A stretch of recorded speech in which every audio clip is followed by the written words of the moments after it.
What should we take from that? Yeah, right now they've got about $3.8 million in cap space, and what Rob just alluded to is it could have been significantly more if there was if they restructured his contract. So where does this leave us, right? So I feel like the headlines lately and the way we've been talking about this is the Green Bay Packers aren't getting this done. They're not getting a deal done to help bolster this roster. This is a two-way street. Aaron Rodgers has to agree to restructure the contract. So I don't know whether or not Aaron is sitting there going, you know what? I don't really like what you guys did with this whole Jordan Love thing back in the draft. You guys haven't given me any weapons besides Davante Adams, so I'm not doing anything to help you guys out. I don't know that for a fact, but Aaron Rodgers would need to say he's willing to restructure his deal for this to work. So this may not be all Packers. This could be the quarterback sending a message loud and clear to Green Bay that, you know what, you're not going to push me around.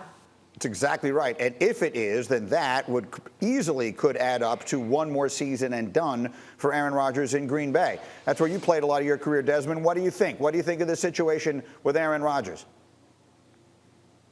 Dianna brings up a really good point. You can't put it all on the shoulders of the Packers because obviously Aaron Rodgers, he has to agree to the restructuring of the contract too. But the way that they've handled the situation thus far, dealing with Aaron Rodgers, and we were baffled last year during the draft, and they didn't give him any more weapons so they could make a run. And Aaron is like, hey, you know what? You guys drafted a guy who's going to be my replacement. Okay, guess what I'm going to do? I'm going to go out here and have an MVP type season. So if this thing lingers on, Greeny, I think this may be the last season we see of Aaron Rodgers in Green Bay. He's a guy who, he doesn't have a problem with beefs. There are reports that his family has an issue with him, and at this point, he just keeps it moving. I mean, Aaron Rodgers is ice cold, man. So if the Packers keep playing with him like this, and if it's because of them that the contract was not restructured, I believe that this will be his last season, and there's nothing more than he would love than to do what